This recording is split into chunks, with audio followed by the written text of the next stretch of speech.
이번 총선과 관련된 수치 하나만 보고 넘어가겠습니다.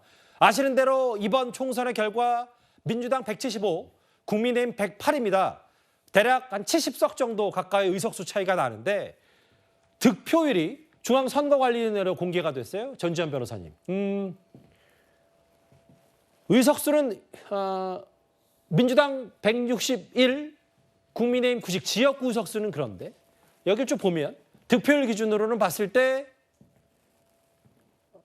5.4%, 그러니까 의석수에 비해서는 확실히 여야가 5% 정도 차이 난다, 뭐 이렇게 보면 되겠네요. 예, 그러니까 이게 우리나라가 승자 독식 구조이기 때문에 한 표라도 더 많이 가져가면 그 지역구를 그냥 다 먹는 거잖아요. 그렇죠. 그래서 박빙 지역이 55개다, 60개다 마지막에 그런 얘기가 나왔었는데 한동훈 위원장이나 이재명 대표나 한 표라도 더 그랬던 거는 이렇게 박빙 지역에서 한 표라도 더 가져와야 그 지역구를 가져오기 때문에 이랬던 거거든요. 지금 이런 상황을 우려를 해서 그래서 그 국민의힘 같은 경우에는 비교적 본투표율이 높은 경우에 전체 투표율이 높아서 본투표율이 높은 경우에 저렇게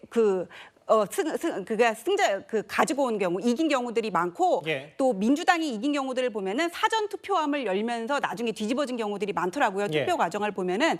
근데 이 얘기를 이런 승자 독식 구조가 불합리하다 해가지고는 개편하자는 얘기는 옛날부터 있었는데, 지금의 소선거구제를 예, 고치자. 소선거구제를 개편하는 얘기가 옛날부터 있었는데 사실 각 나라를 보더라도 소선거구제를 대부분이 채택을 하고 있고, 예. 중대선거구제를 가져가자 그러면은 지금의 행정구역을 또 개편해야 되는 어떤 법리적인 문제가 있고, 예. 그다음에 지금 다수당이 민주당이란 말이에요. 옛날에는 또 지금의 여당이 보수당이 다수당이었지만은 다수당은 지금 이거를 계속 가져가고 싶거든요. 왜냐하면 중대선거구제를 가면은 똑같이 이렇게 의석수가 많아지니까 우리한테 불리해지거든요. 예. 그래서 이거는 어떤 다수당의 어떤 그런 정치공학적인 계산에 따라 달라질 수밖에 없기 때문에 이거를 이런 불합리한 문제가 있기 때문에 고치자고 얘기는 해도 사실 받아들여지기는 어려울 것 같습니다. 뭐 599표 차, 600차로 뒤진 데가 보면은 상당히 많더라고요. 뭐 용인 병 같은 데도 그렇고 마포 갑도 그렇고요. 울산 동구도 그렇고 대전 중구도 그렇고 500여 차, 600여 표 차 맞아요. 이런데 이런 데는 정말 진 분들은 밤잠 못 주무실 것 같아요.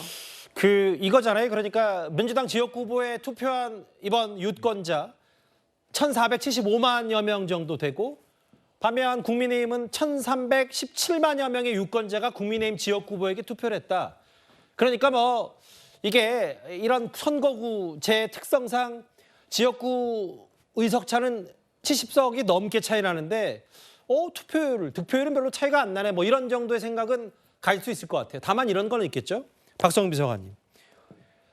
총 득표율을 보니까 특히 서울 같은 경우에는 대선 때는 당시 윤석열 대통령이 이재명 대표보다 5%포인트 넘게 득표를 했는데, 총선에서는 이번 총선에서 서울이 6% 민주당에 뒤졌다, 민심은 바뀌었다, 뭐 이렇게 정리할 수 있겠습니다. 맞습니다. 주목했던 부분이 바로 거긴데요. 대선에 비해서 득표율 격차가 커졌다. 이 부분을 좀 주목해봐야 될 것 같습니다.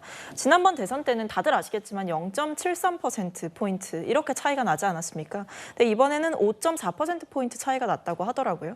이것만 보더라도 사실상 국민의힘 내부에서조차 윤석열 정권에 대해서 걸었던 기대를 어느 정도 철회했다라는 것을 좀 확인할 수 있었던 득표다라고 보여지고, 소위 말하는 이 중도층의 민심이 아마 그때 당시 윤석열 대통령을 지지했던 분들도 이번에 정부 여당에 대해서는 회초리를 들었다, 이렇게 분석해볼 법한 것 같습니다. 예. 아무래도 총선 직전에 김건희 여사 특검법 이슈가 불거지기도 했었고, 그다음에 명품 가방 수수 논란, 그다음에 호주 대사 논란, 대파 가격 논란, 이런 것들까지 줄줄이 벌어지게 되면서 소위 말하는 윤석열 대통령 리스크가 가장 크게 두드러졌던 부분이거든요. 근데 이런 부분에서 사실은 정부와 거리두기를 국민의힘이 제대로 하지 못했다 보니까 그 악재를 고스란히 공유하게 됐던 것 같습니다. 그런 의미에서 지난번 대선 때 보수 정권에, 그리고 윤석열 대통령을 향해서 중도층과 보수층 내부에서 있었던 지지가 어느 정도 철회된 것이 아닌가, 이런 해석도 가능할 것 같습니다. 알겠습니다.